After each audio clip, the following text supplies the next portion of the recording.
اللہ اللہ اللہ اللہ اللہ اللہ اللہ اللہ الحمدللہ رب العالمین والصلاة والسلام علی حبیبہ محمد وآلہ وصحبہ اجمعین اعوذ باللہ من الشیطان الرجیم بسم اللہ الرحمن الرحیم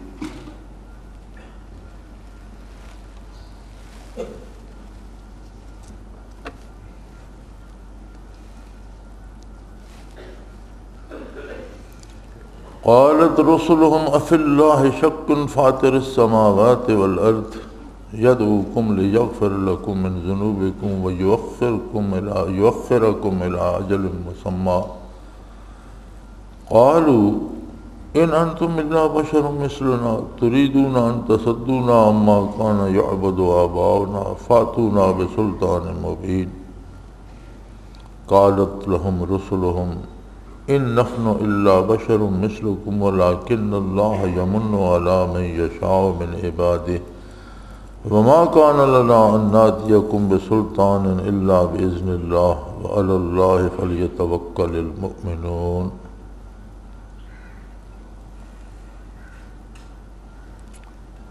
وما لنا ألا نتوكل على الله وقد هدانا سبلنا ولنصبرن على ما آذيتمونا وعلى الله فليتوكل المتوكلون اللهم سبحانك لا علم لنا إلا ما علمتنا إنك أنت العليم الحكيم مولاي صل وسلم دائما أبدا على حبيبك خير الخلق كلهم سورہ ابراہیم کی آیات مبارکہ ہیں 13ویں پارے میں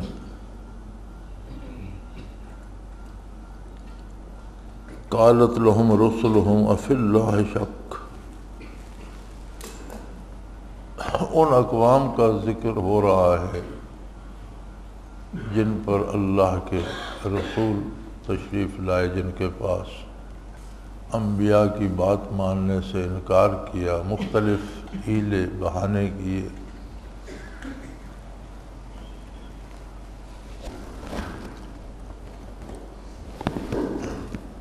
دین پر عمل کرنے میں جو چیز سب سے زیادہ مانع ہوتی ہے،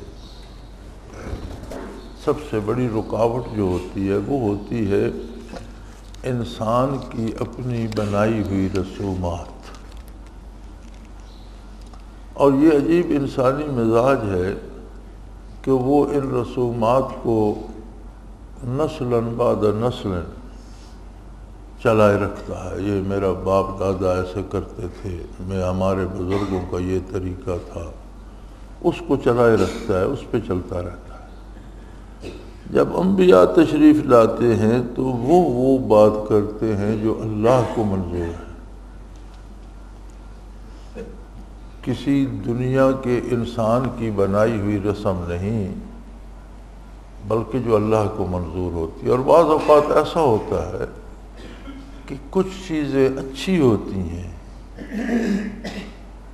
ان میں کسی کی بھلائی ہوتی ہے، تو انبیاء اس سے منع نہیں کرتے، اللہ اس سے نہیں روکتا، بلکہ اس کے جاری رکھنے کا حکم دے دیتا ہے، اور وہ دین بن جاتی ہے۔ جب اللہ حکم دیتا ہے تو دین بن جاتی ہے، وہ رسم نہیں رہتی۔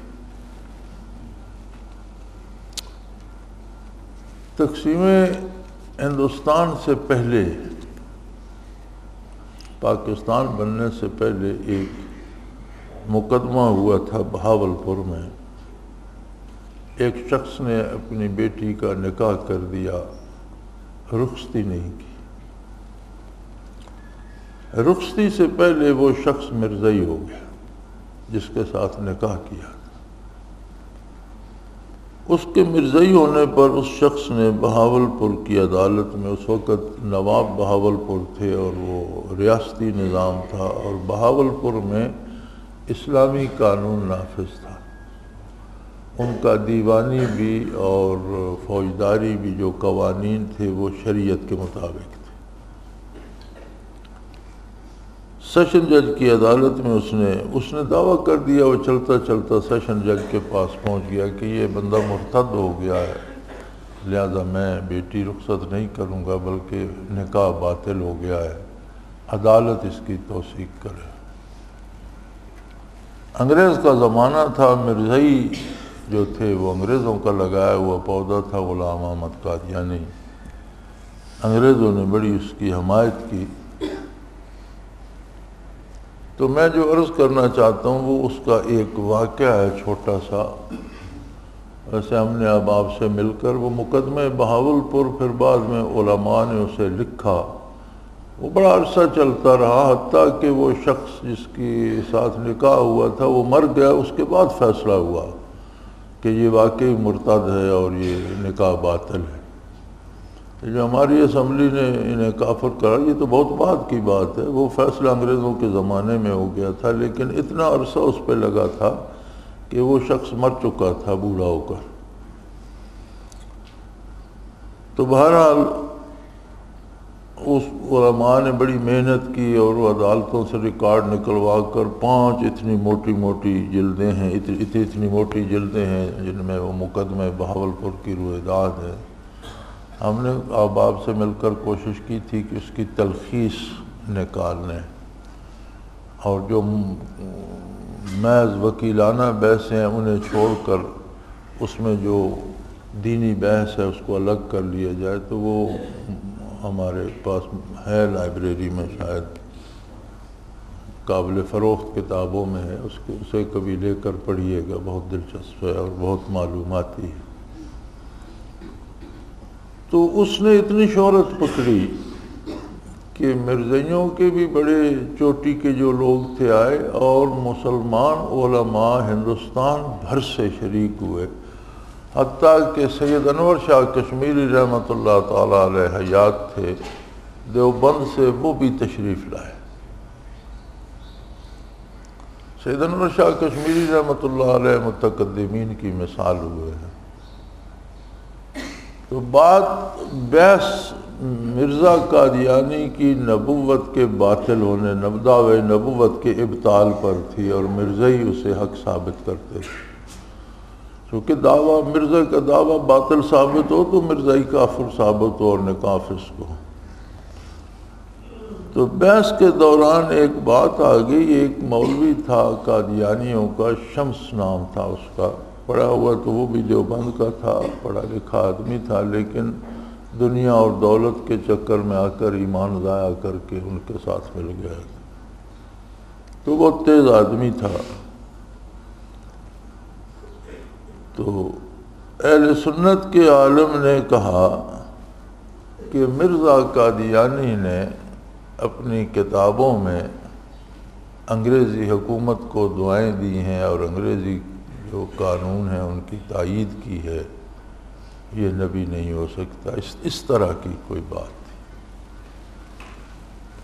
اس پر اس نے، شمس نے اپنی باری پہ کہا کہ نبی کریم صلی اللہ علیہ وسلم نے بھی کفار و مشرکین اور عہد جہالت کے لوگوں کے رواج پر عمل کیا ہے، کہ آپ کے پاس فلاں ملک کا سفیر آیا تھا، ہاں مسیلمہ کذاب نے سفیر بھیجا تھا کہ میں آپ کی نبوت کو تسلیم کرتا ہوں، آپ میری نبوت کو تسلیم کر لیں اور ہمارے درمیان حکومت آدھی آدھی ہوگی۔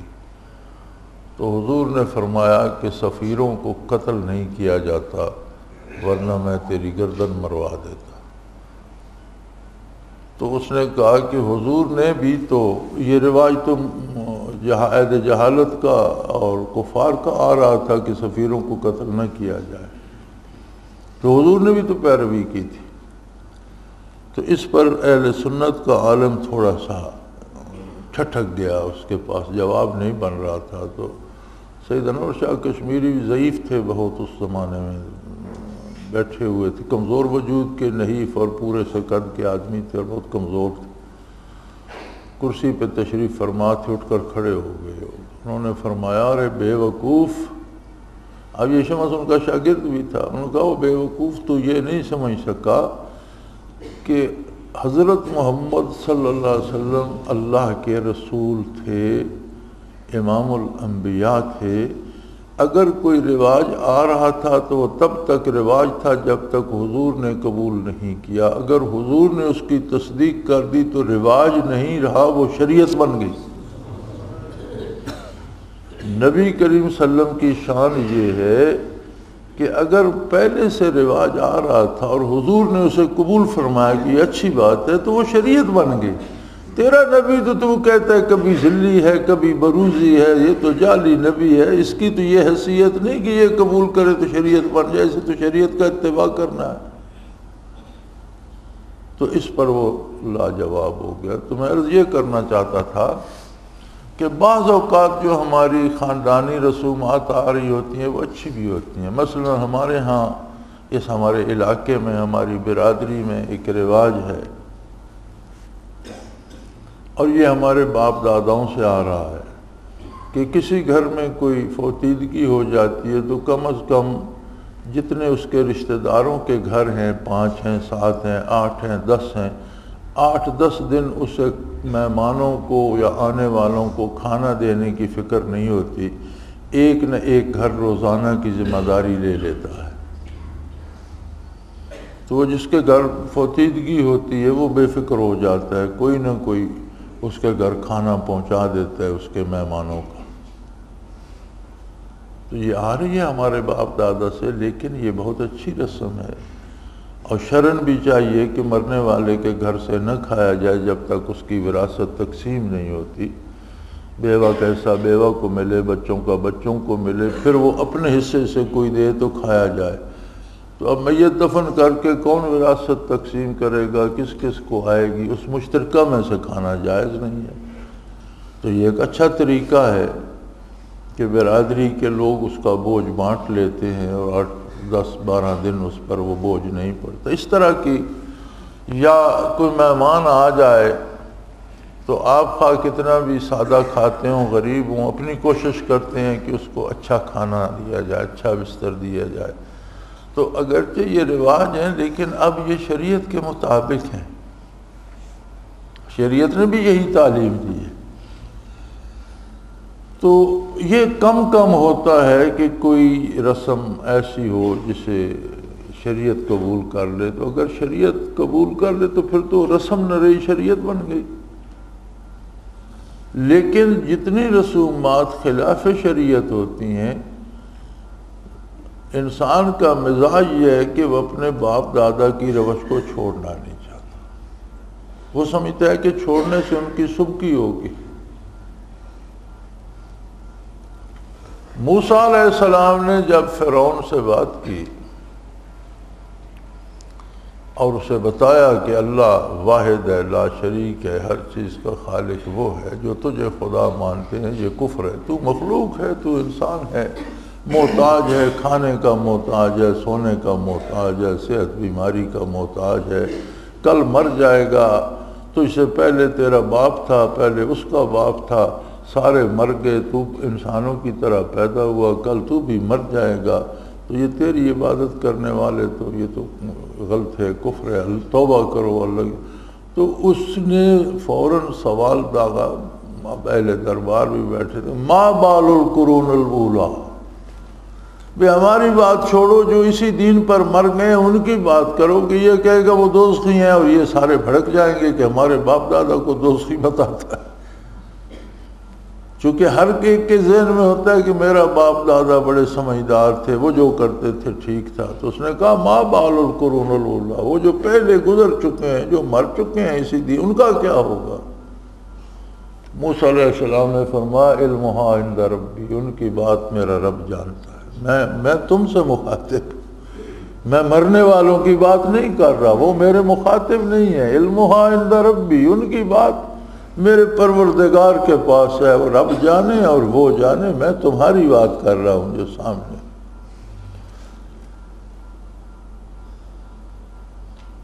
تو جب وہ باتیں رسومات کے خلاف آتی ہیں تو کفار نے کہا یار ہمیں تو اس بات میں ہی شبہ ہے کہ یہ جو تم کہتے ہو ہم نبی ہیں اور کوئی اللہ ہے اور اس نے ہمیں بھیجا، تو تم نہیں تھے تو بھی کائنات چل رہی تھی، ہماری یہ رسومات تھی تو بھی کام چل رہا تھا، کوئی رکاوٹ، پھر یہ اللہ درمیان میں کون آ گیا؟ ہمیں تو اس بات میں شک ہے کہ کوئی اللہ ہے بھی کہ نہیں، تم نے بنا لیا اور تم اپنے آپ کو ہم پر اپنی بات منوانا چاہتے ہو، ہمارے خواہ مخواہ سردار بننا چاہتے ہو، پیشوا بننا چاہتے ہو۔ تو فرمایا اللہ کے رسولوں کا جواب یہ تھا افی اللہ شک، بے وقوف ہو، تمہیں اللہ کی ذات میں شک ہے، فاطر السماوات والارض، جو ان تمام زمینوں آسمانوں کا بنانے پیدا کرنے والا ہے، ہر ذرے کا خالق ہے، رب ہے، پروردگار ہے،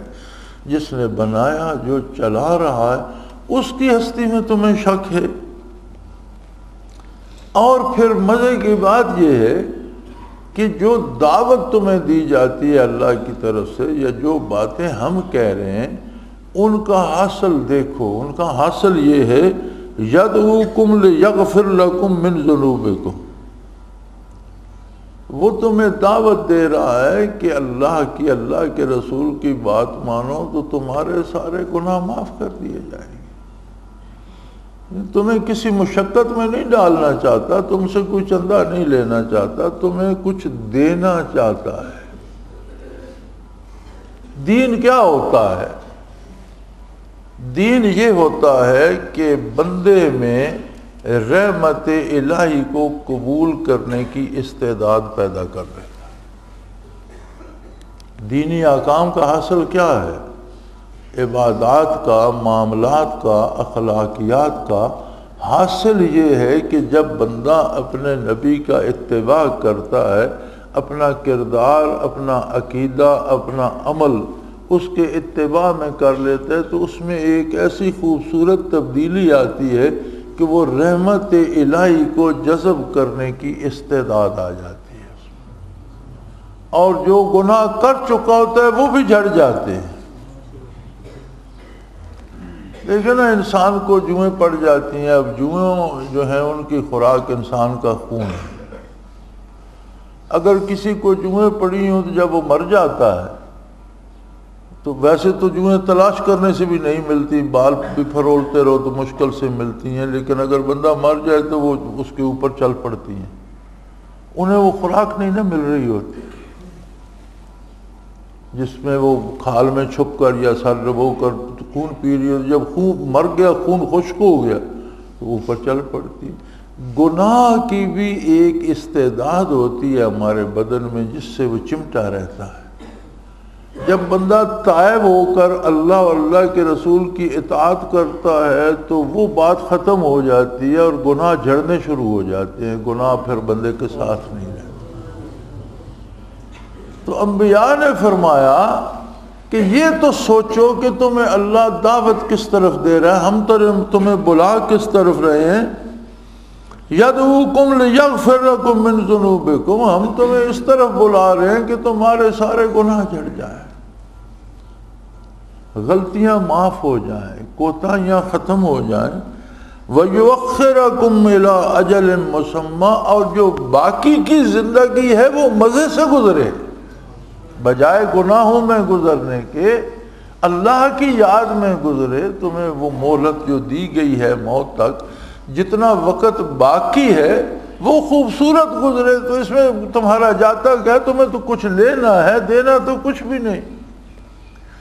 لیکن رسومات جو ہیں وہ خون ہے جو جوؤں کو چمٹائے رکھتا ہے۔ اگر تم رسومات پر رہو گے تو گناہ نہ صرف چمٹے رہیں گے، بڑھیں گے، انڈے بچے دیں گے، زیادہ ہوں گے، اور گناہوں میں تمہیں مبتلا کریں گے۔ چونکہ دو باتیں بیک وقت، رات اور دن اکٹھے نہیں رہ سکتے، نور اور ظلمت اکٹھے نہیں رہ سکتے، رحمت الہی اور گناہ اکٹھے نہیں رہ سکتے۔ رحمت الہی آئے گی، گناہ جھڑ جائیں گے توبہ کرو گے تو، توبہ نہیں کرو گے، گناہ کرتے رہو گے تو اس کی رحمت تو عام ہے لیکن تمہاری قبولیت کی استعداد ختم ہو جائے۔ اب آئینے میں استعداد ہے سورج کے سامنے کرو تو وہ سورج کی طرح روشنی دینے لگتا ہے، پتھر سورج کے سامنے پڑ رہے کوئی فرق نہیں پڑتا. تو وہ استعداد آ جائے گی کہ تمہارے گناہ جھڑ جائیں گے اور جو باقی زندگی ہے وہ خوبصورت ہو جائے گی.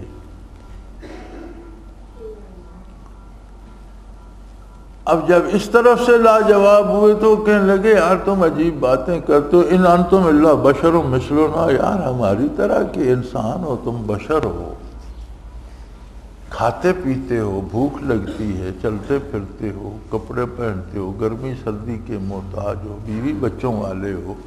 ہم میں اور تم میں کیا فرق ہے کہ تم کہتے ہو ہم نبی ہیں اور ہم اللہ کی بات بتا رہے ہیں، اور ہمارا باپ دادا جو ہماری باتیں ہیں، جو رواج ہم نے بنائے اس کو خامخواہ رد کر رہے ہو.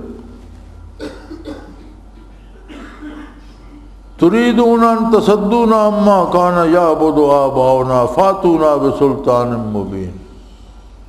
تم یہ چاہتے ہو کہ ہم اپنے باپ دادا کی بنائی ہوئی باتیں چھوڑ دیں، جس کا مطلب یہ ہوگا کہ ہمارے باپ دادا جاہل تھے، بے وقوف تھے، غلط کار تھے، کافر تھے، انہوں نے جو رسومات بنائی یہ غلط تھی. یار یہ بات ہم تمہاری کیوں مانیں؟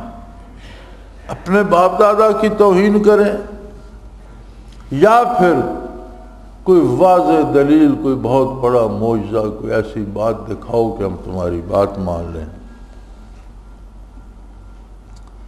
انبیاء علیہ السلام نے کیا خوبصورت جواب دیا، فرمایا قالت لہم رسلہم، ان کے رسولوں نے انہیں فرمایا ان نحن الا بشر مثلنا، جہاں تک بشریت کا تعلق ہے ہم بھی آدم علیہ السلام کی اولاد سے ہیں، تمہاری طرح انسان ہیں، کھاتے پیتے ہیں، سوتے جاگتے ہیں، گرمی سردی محسوس کرتے ہیں، انسانی خصوصیات ہم میں بھی ہیں، لیکن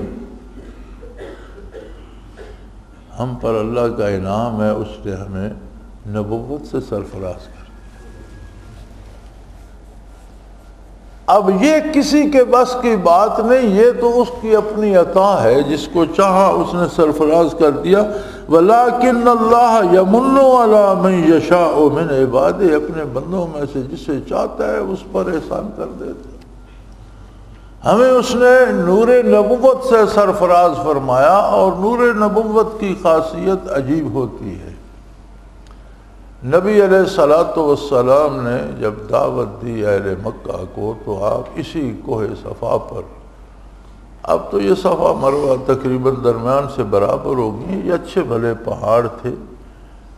آپ نے جو حج پہ تشریف لے کے انہوں نے چاہے زمزم کا تہہ خانہ تو دیکھا ہوگا، یہ تہہ خانے کی جو سطح ہے یہ بھی زمزم سے بہت اوپر ہے. اس میں بھی زمزم شریف کا کنواں بنا ہوا ہے. تو اس عہد میں زمین اس کنویں کی سطح کے برابر تھی، چونکہ زمزم کنواں نہیں کھودا گیا تھا، اسماعیل علیہ السلام کے پاؤں سے جہاں لکیر پڑی وہاں سے پانی نکلنا شروع ہو گیا. تو بہت نیچی تھی زمین اور یہ پہاڑیاں اونچی تھیں. اب وہ بھرتے بھرتے بھرتے اب تو پہاڑیوں کا نشان ہی رہ گیا.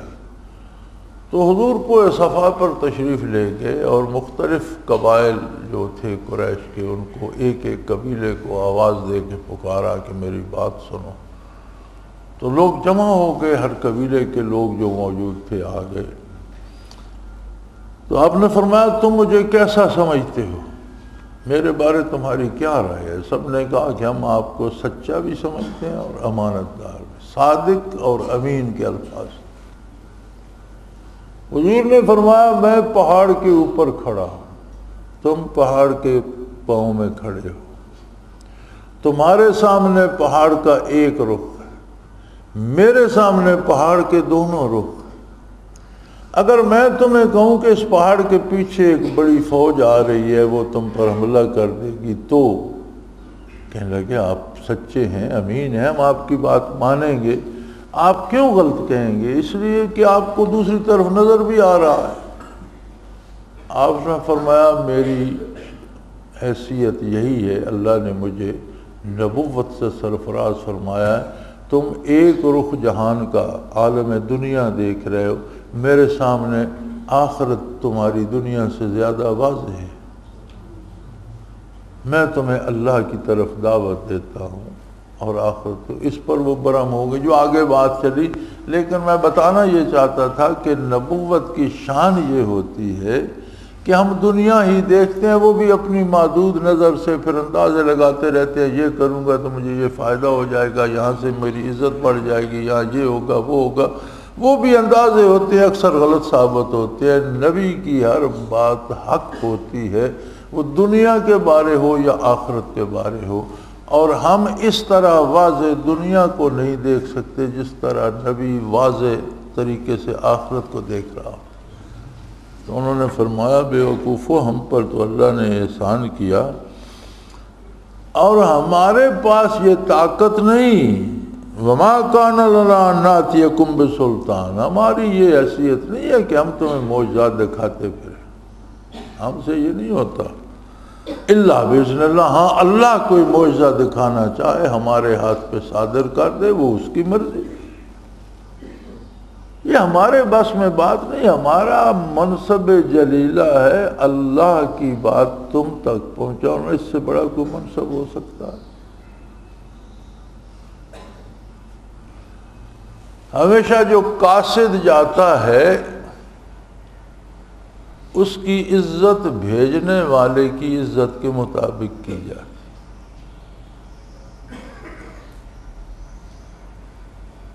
اب جس بندے کا قاصد ہے، ایک عام آدمی کا قاصد آتا ہے اس کی عزت اور ہوگی، ایک کسی خاص آدمی کا آتا ہے اس کی عزت اور ہوگی. اس کی عزت کے اس کے مرتبے کے خلاف. جب اللہ کا قاصد اللہ کا پیغمبر آتا ہے تو اس کی عظمت کا کیا ٹھکانا، وہ تو اللہ کا پیغام.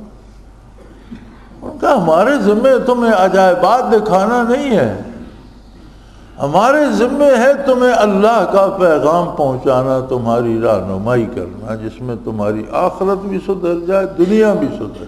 ہاں اللہ چاہے کہ تمہاری تسلی کے لیے کوئی معجزہ صادر فرمائے، وہ قادر ہے، وہ معجزہ بھی صادر ہو جائے گا.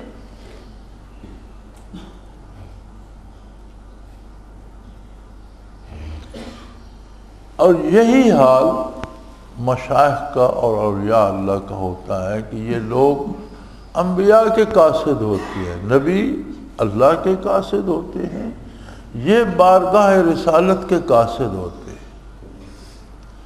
لہذا ان کا اکرام بارگاہ رسالت کا اکرام ہے، اور ان کی بات پہ غور کرنا چاہیے کہ اس بندے نے جو بات کہی ہے یہ میرے نفع میں ہے یا نقصان ہے.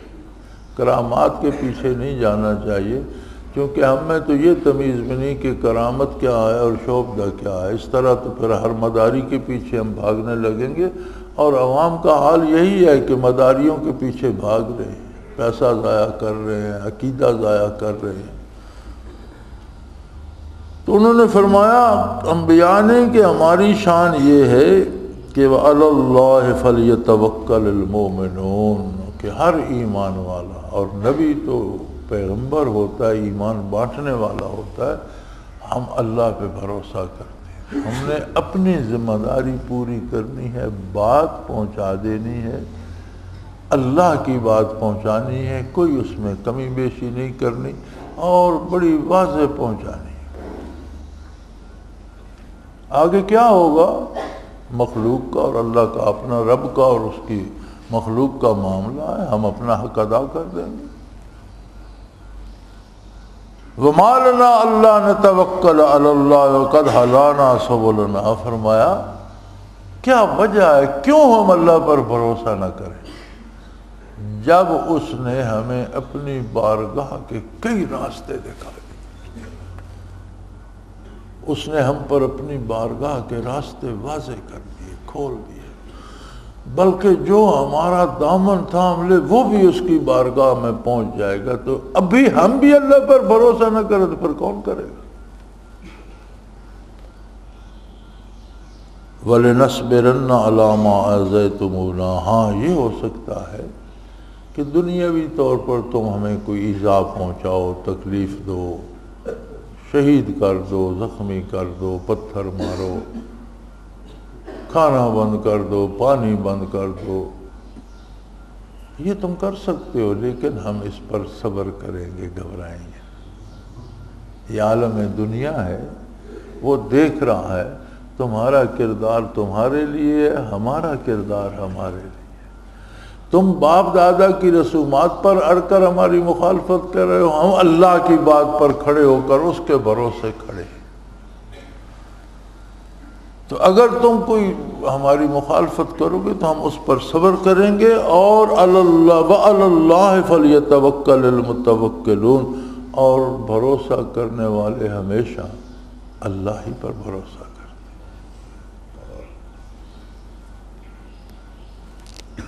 سو دیکھا یہ جائے گا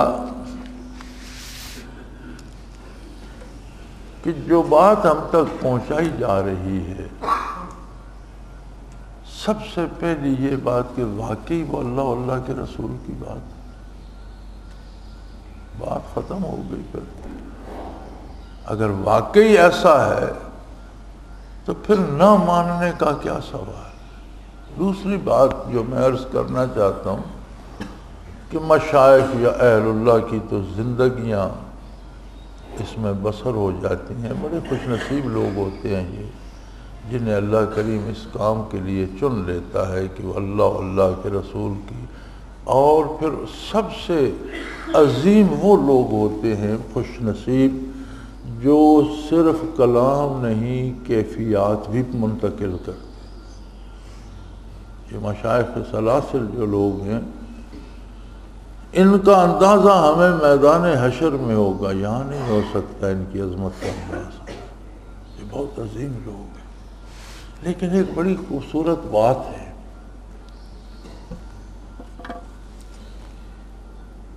ایک بات ہوتی ہے کہ بندہ بہت صاحب علم ہو تو بات کرے، کیفیات پہنچانے میں بھی ایک درجہ ہے، کیفیات بھی ہر بندہ منتقل نہیں کر سکتا۔ سیکھنے والا پانے والا کیفیات حاصل بھی کرتا رہے تو آگے دینے کے لیے ایک خاص قوت چاہیے۔ لیکن ایک بڑی خوبصورت بات ہے، نبی کریم صلی اللہ علیہ وسلم نے فرمایا بلغوا انی ولو کان آیا، او کما قال رسول اللہ صلی اللہ علیہ وسلم، فرمایا میری طرف سے آگے پہنچا دو۔ کیا فرمایا؟ میری طرف سے، اس پہ غور کیجئے، حضور نے فرمایا میرے قاصد بن جاؤ، میرا پیغام پہنچا دو، خواہ میرا ایک جملہ تمہارے پاس ہے وہ آگے پہنچا دو۔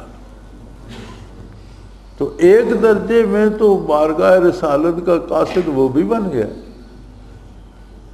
تو یہ تو ہم سب کے لیے ہے، یہ تو ہم سب کر سکتے ہیں۔ یار لوگ کنجروں سے گانا سیکھتے ہیں اور اسے دنیا میں پھیلانے کے لیے پوری صحیح کرتے ہیں، اور پھر اس کے البم بناتے ہیں اور کروڑوں خرچ کرتے ہیں، کروڑوں کماتے ہیں۔ شعبدہ باز شعبدہ سیکھتے ہیں، پھر دنیا میں تماشے دکھاتے ہیں اور دنیا میں پھیلاتے ہیں۔ بندہ مومن کو اللہ اور اللہ کے رسول کی بات پہنچے تو وہ آگے نہ پہنچائے، کیا بات۔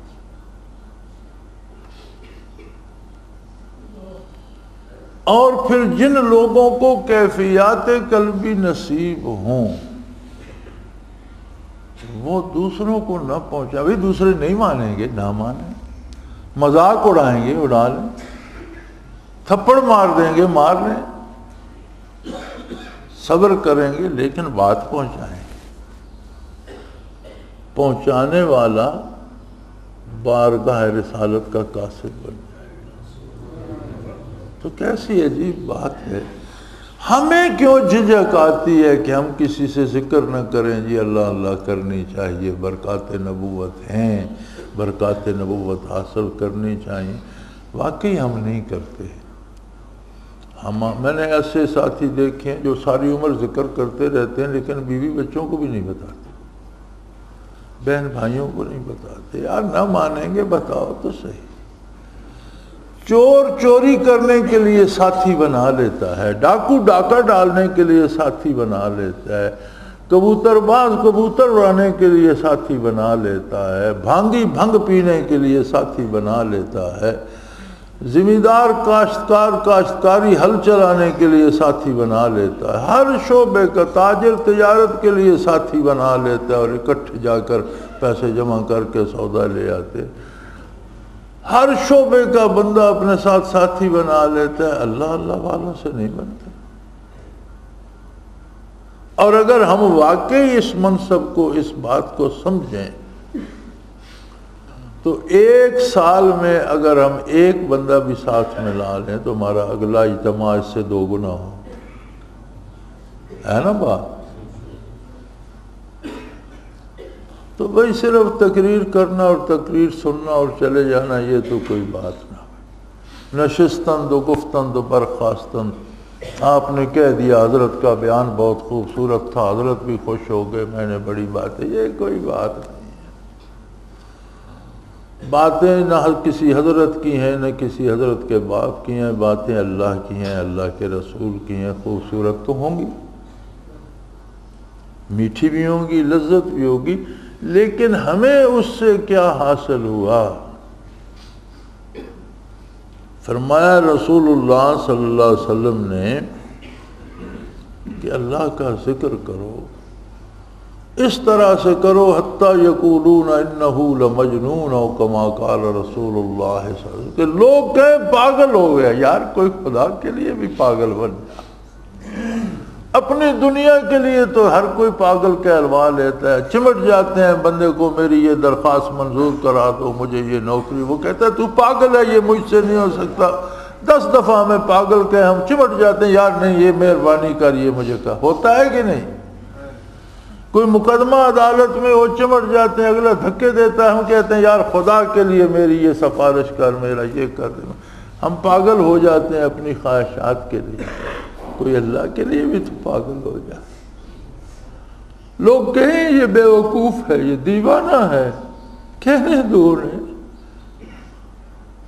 یہ کتنی عجیب بات ہے کہ میدان حشر میں کسی کو بارگاہ رسالت ہونے کا، بارگاہ رسالت کے قاصد ہونے کا شرف نصیب ہو، تو کتنا خوش نصیب شخص ہے۔ سو میرے بھائی، ان آیات مبارکہ سے 3 باتیں حاصل ہوئیں۔ ایک بات، رسومات کی کوئی حیثیت نہیں ہے جب تک وہ اللہ اور اللہ کے رسول کے حکم کے مطابق ہوں، اور مطابق ہوں تو رسومات نہیں ہے، وہ شریعت۔ دوسری بات، اہل اللہ بھی انسان ہی ہوتے ہیں، ان سے خدائی توقع نہیں رکھنی چاہیے۔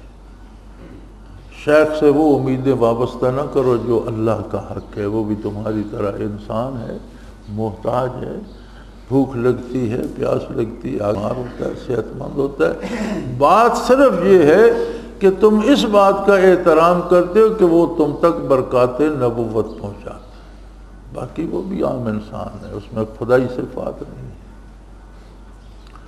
تیسری بات یہ حاصل ہوئی کہ ہم میں سے ہر ایک بارگاہ رسالت کا قاصد بن سکتا ہے اگر بننا چاہے، اور بننا چاہیے۔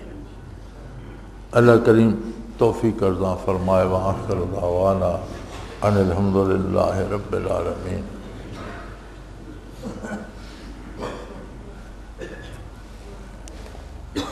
الحمدللہ رب العالمین، والصلاة والسلام علی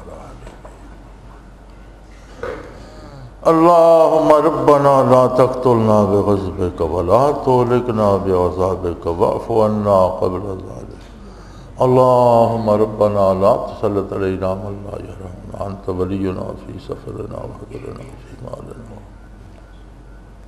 اللہ کریم ہمیں بخش دے، ہمارے والدین، ہماری اولادوں، ہمارے اساتذہ کو بخش دے، ہمارے بہن بھائیوں، دوست احباب کو، عامۃ المسلمین کو بخش دے۔ غریبوں کے حال پہ رحم فرما، سیلاب زدگان اور مصیبت زدگان کی دستگیری فرما، بیماروں کو شفا عطا فرما۔ اللہ اس قوم کو ہدایت پہ جمع کر اور دہشت گردوں کو بھی توبہ کی توفیق عطا فرما، مسلمانوں کے جان مال آبرو کا تحفظ فرما، اور انہیں اپنی بارگاہ میں حاضر ہونے کی توفیق عطا فرما۔ یا اللہ ہمیں رسومات سے چھٹکارا لینے کی توفیق عطا فرما، اپنے پیارے نبی کی اطاعت اور اتباع کی توفیق عطا فرما، دنیا میں ایمان پہ زندہ رکھ، ایمانداروں کے ساتھ موت نصیب فرما، اور اپنے ایماندار بندوں کے ساتھ حشر فرما۔ وصلی اللہ تعالی علی حبیبہ محمد برحمتک یا نوچ۔ اللہ اللہ اللہ اللہ اللہ اللہ اللہ اللہ۔ حضرت امیر محمد اکرم آوان مد ذلہ العالی دارالعرفان منارہ ضلع چکوال میں سالہ سال سے قرآن و حدیث کے اوپر خطابات کر رہے ہیں اور سلسلہ نقشبندیہ اویسیہ کے مطابق لوگوں کو ذکر الہی کی تربیت دے رہے ہیں۔ وہ قرآن پاک کی تفسیر ترتیب وار بیان کر رہے ہیں۔ تفسیر قرآن کو وہ موجودہ ملکی اور بین الاقوامی حالات کے مطابق بیان کرتے ہیں۔ موٹر وے سے کلر کہار کے انٹرچینج سے نکلتے ہوئے، کلر کہار کی جھیل سے ہوتے ہوئے، میانی، بوچھال اور نورپور سے گزرتے ہوئے دارالعرفان منارہ پہنچ سکتے ہیں۔ حضرت امیر محمد اکرم آوان نے بچیوں اور بچوں کی دینی اور دنیاوی تعلیم کے لیے سقارہ اکیڈمی کے نام سے ایک درسگاہ بھی قائم کی ہے، جس کا افتتاح ملک پاکستان کے صدر جنرل محمد ضیاء الحق نے اپنے دست مبارک سے کیا تھا۔ وہ تمام احباب جو اسلام کی طلب رکھتے ہیں ان سے گزارش ہے کہ دارالعرفان منارہ ضلع چکوال میں امیر محمد اکرم آوان صاحب کے خطابات سے مستفید ہوں۔ وہ ہر جمعے کو نماز سے پہلے بیان فرماتے ہیں۔ ہر ماہ کی پہلی اتوار کو ماہانہ اجتماع ہوتا ہے جس میں آپ خصوصی خطاب فرماتے ہیں، اور پاکستان کے چاروں صوبوں سے احباب اس اجتماع میں شرکت کرتے ہیں۔ اس کے علاوہ یہاں سال میں 2 مرکزی اجتماعات بھی ہوتے ہیں، ایک رمضان المبارک میں اعتکاف کا اجتماع اور دوسرا جولائی اور اگست میں 40 دن کا اجتماع ہوتا ہے جس میں روحانی تربیت کی جاتی ہے۔ اپنا خون سیماب دے کر اتنا ہم کر جائیں گے، نام آقا کا چمن میں پھر رقم کر جائیں گے۔